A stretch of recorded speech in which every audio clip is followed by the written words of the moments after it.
Welcome to the Audacious Empires podcast. I'm your host, Leanne Woff, business integrator and founder of Audacious Empires.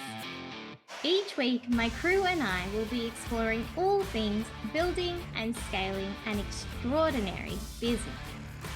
This podcast is here to share how multi-6 and 7-figure entrepreneurs can step out of daily business operations and slide into being CEOs, expanding your reach and increasing your impact. Learn how to build your team the right way, create smart systems, and get the support you need to keep growing. It's time to get out of the doing and become the thought leader and world-class empire builder that you are.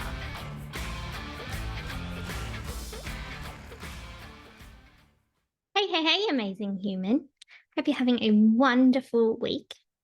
Today, I want to talk to you about why you don't want an OBM who does everything. It's a common statement that comes across my desk, in conversation, when I'm talking to other OBMs about what clients want. That is, I just want an OBM who will do it all. I just want to find someone who can do everything. But my question for you today is, do you really? Is that really what you want? And the reason that I ask this is because my guess is you think you want someone who will do everything, but you haven't considered the reality. And I'm going to explain why. So first, based on my experience with clients and talking to other people in the industry and just talking to business owners in general, these are the reasons why you might think you want an OBM who can do it all. The first one is it means you only have to find one person. If I have someone who does all the things, I only have to find one human. And then I'm done. Got my team, I'm good. Number two, you only have to communicate and talk to one person. Now, I get it. Not everybody is an extrovert, or not everybody likes having lots of conversations all the time. Fair enough. And so maybe one of the reasons that you think you want someone who can do it all is because then you only have to talk to one person. Number three, you feel like your business isn't big enough to warrant having a team or having more than one team member. It's not small enough. When it grows, then I'll need more people. Right now, I just need one. Number four, the control that you have over the work quality may decrease. If I have more people doing things, I'm not going to be able to see all the bits. And someone might do one thing well, another person might then touch it, then it might get broken, and we end up with lower quality work.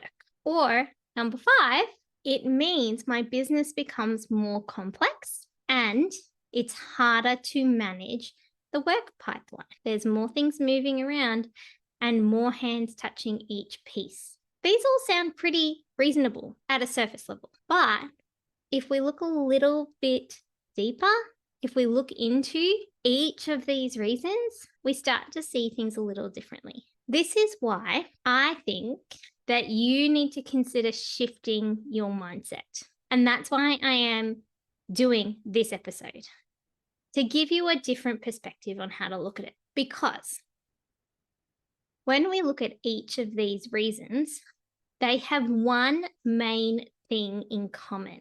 That is a deep-rooted fear that says, I'm going to have to do more. If I have more than one person, or I don't have an OBM who can do everything for me, it means I'll have to do more, or there'll be more work for me. My life will be harder. That's what's underpinning all of those reasons above. And it's a really scary thought. I know I definitely don't want to do more in my business. And I also know I don't want my clients doing more in their businesses. That's the opposite of what I want. And so when you start having these thoughts, or when we then end up with a belief of, no, I just want an OBM who can do it all and manage it all, who can take this away from me and I don't have to think about it again. It's really coming down to that one fear. If I have the solution right there, I'm protected. And when we're in that mode of protection, sometimes we never look at what's underneath. We have these reasons that justify what we want, but we don't actually look any further into those reasons and we don't rationalize them. We just go into the mode of trying to protect ourselves instead of looking for other opinions or other ways to see it because it feels unsafe. And you might not even realize this is what you've done because majority of the time, that's what's happened. That is what happens. So let me flip this for you. I'm going to go through each of these reasons again with a different perspective. So the first one, it means I will only have to find one person, maybe, but the role of your OBM is to help you find the other people. You don't need somebody who can do everything. You need somebody who can help you get the resources you need to get the jobs done. That's what you need. And your OBM will help you find more people if that's what's needed. The second reason, you only have to communicate with one person. This stems from the belief of if I have a big team, I have to talk to lots of people, I have to manage lots of people, and already I'm tired of thinking about it. But the reality is that your OBM will manage the team. Believe it or not, that's their job. OBMs are thinkers and coordinators. Their primary role should not be doing. And so if you have more team members, they're doing their job managing them. It shouldn't be yours. The third reason, I feel like my business isn't big enough to have a team. This one is interesting because it's just a feeling. I don't know about you, but I've never read any kind of quality material or research that says your business must be this size to have a team. It's not quantitative. There is no rule or benchmark that says you need one person, two people, three people. They need to be employed or working with you for these amount of hours. There's nothing that says that. And really, what you don't want in your business is people or lack of people there based on a feeling. We want the right people doing the right thing at the right time for the right reasons. And so, can I ask you, we're looking at how big the team is. That might mean I have one person who's working 40 hours a week for me. I'm getting 40 hours of output from this person. And my team is one human being. My business feels big enough for that. Or it feels that size. I'm small. I only need one person. But why is it that when we flip it to, well, I have 4 people who work 10 hours each, that we go, no, my business is too small. It's the same amount of output. It's a different number of bodies it's getting put through.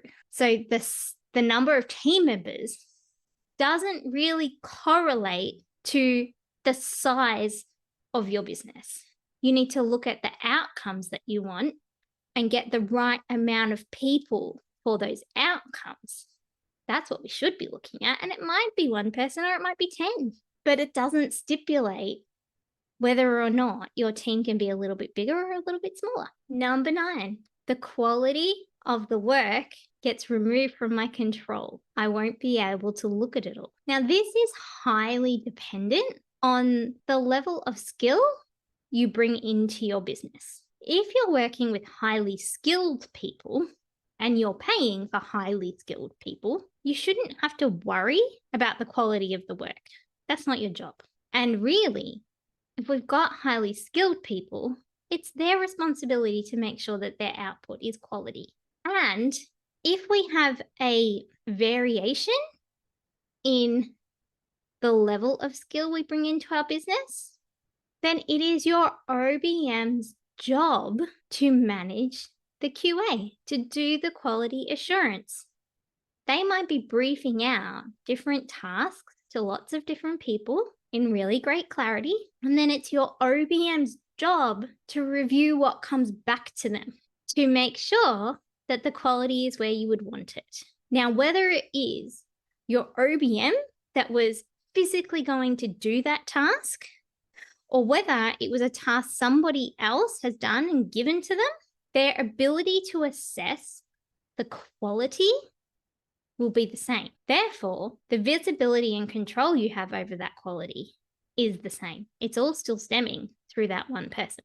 And then the last one is the complexity in the work pipeline and the management of all those pieces and people. Again, it's not your job to do that. Not your job to manage how work flows through everybody. That's your OBM's job. And so when we start to fully understand the role of an OBM, that's when we give ourselves the freedom and the room and the space to grow our team, because that's when we move ourselves out of having to manage all of the operations and the business itself.